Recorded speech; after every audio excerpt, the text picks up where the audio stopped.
So great. Who has a question? Anybody have a question? I have a question. Cool. What's up, Rick? I gotta go, so I'm gonna ask you first. You're gonna give me the mic? Oh yeah. Just give me the mic. And keep slipping through. Hey. We sucking DJ. Okay, after. I know where the stoners are. Right. So you were talking about a little bit about like how academia gets in the way of like, you know, it creates a gap between us and them. Yeah. But I'm wondering, just from your personal opinion, do you think that designers have a place in bridging the gap between like these emerging technologies like blockchain technologies, crypto, and so on, and AI? Do you think that they have a place in educating folks? And if so, how do we bridge the gap between devs and designers to get them on the same page? Break down that classism. So first and foremost, absolutely. I mean, design is the way that we interact with the products. It's the functionality is whether it's buy now or add to cart. It's whether the information we need is in the middle of the page or in the bottom of the page. I think information design comes in multiple formats. So when we talk about accessibility, it's not just, is it on the internet in an online course that's free? Because we know that this next generation of folks don't do that. So what new methods of education can we develop?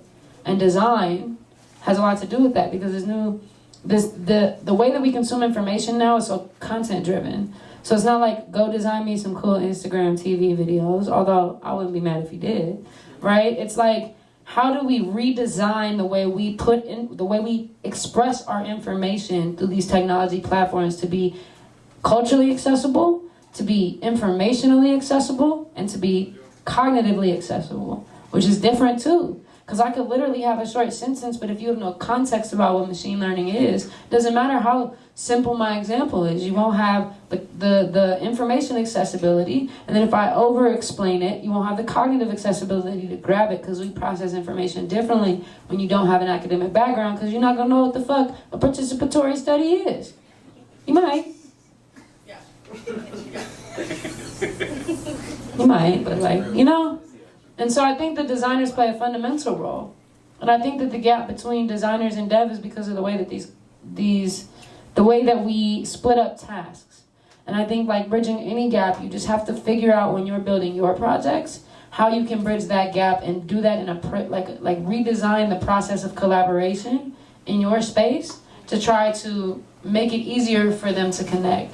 Right? Because right now it's like dev does their own thing, then UI has to plug it in. So when you build your own initiatives, your own movements, change that and give you guys a spark of hope. Google Accessibility does some really, really dope stuff. So accessibility is not just for folks with physical or like mental, you know, differential abilities. It's also now they're looking at cognitive accessibility. So like people who don't have academic backgrounds, how can we create an AI that will summarize something to an 8th grade cognitive accessibility level, as opposed to like just translating the words to some base that we think is 8th grade. Like, no, how can it literally learn how to represent a paragraph in multiple formats, right? So this is work that we're doing because it'll benefit us, but it's also work that we're doing in open sourcing and talking about to folks. So I think it's really exciting. I mean, my personal philosophy is that technology is the magic of the 21st century, right? Like every generation has their own version of whatever magic is, but this is something that if we all participate in actively using to shape the way we want the future to look, could fundamentally shift things.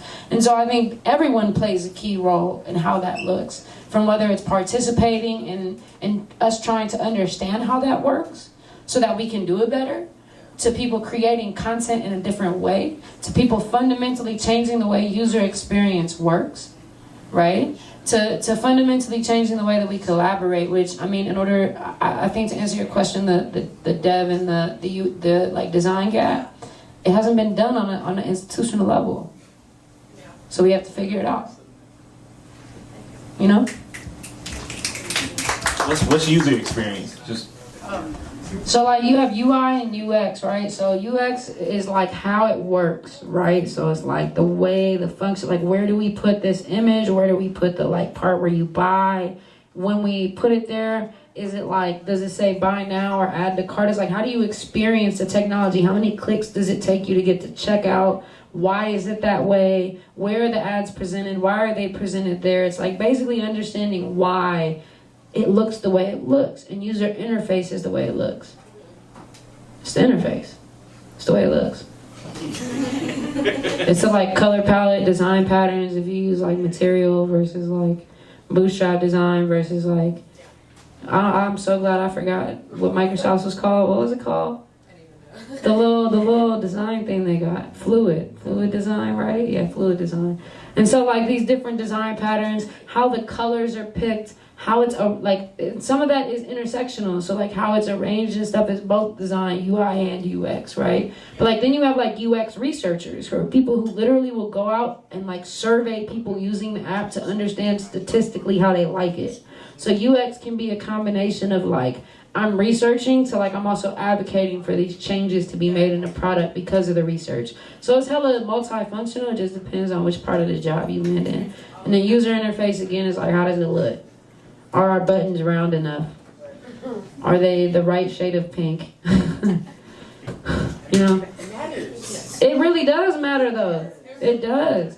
And to check whether something's working or not, they call it an A/B test. So like, is it buy now or add to cart? So they'll like run a test on the website to see which one's more effective to make those decisions. So like these websites are very intentionally driven with data. They're not just like, ooh, someone sat there and came up with a good idea. Like, nah, they use a lot of data to inform the way that you interact with just a simple website.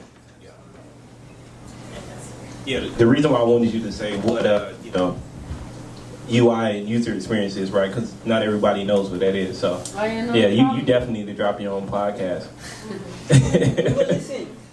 Yeah, somebody give me a podcast studio. And some more of this juice. Any more questions? Question. Don't be Thanks for scared. coming through.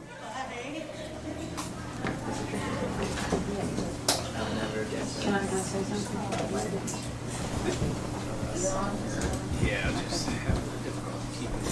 Nah, so look, I appreciate all of you guys coming out. I want to stay connected with you. I actually legit do have some like Instagram blockchain content that I'm getting ready to drop here in the near future. I met with my content strategist today. You didn't even tell me this. But yeah, I'm telling everybody, it's a Tech Trap House surprise. We got a surprise for you too. Oh wait, hold on, before you give me my surprise, so if y'all take out y'all phones, if you have Instagram and add me, I'll try to follow y'all back. Let's stay in touch. I also am doing a whole bunch of like community-based research studies, so there may be ways we can collaborate. What I do day to day. But again, like I thank everybody for coming out, man. Thanks for coming to the Tech Trap House. I'm trying to hear some fire-ass music now. DJ, pause and play. Where you at? No, I'm just playing.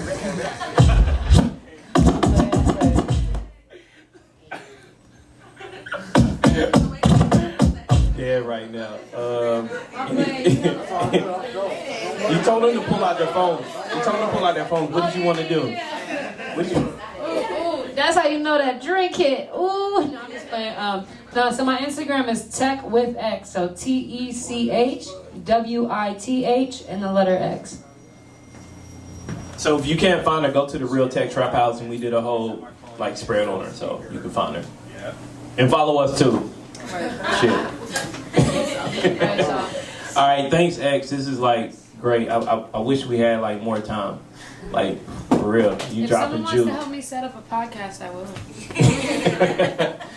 All right, so we're gonna do a brief intermission. Dina Rowe, where you at? Dina Rowe, where you at? Oh, she in the back, chilling. So she's also a Frisco native. Do y'all know where Frisco is? Come on. I'm talking to the people who ain't from here. All right, okay. All right, everybody does. All right, so we're going to do a little brief intermission, and we're going to let her get right, and then she's going to perform. All right, she's a dope singer. And, yeah, so DJ, let's get that music crack.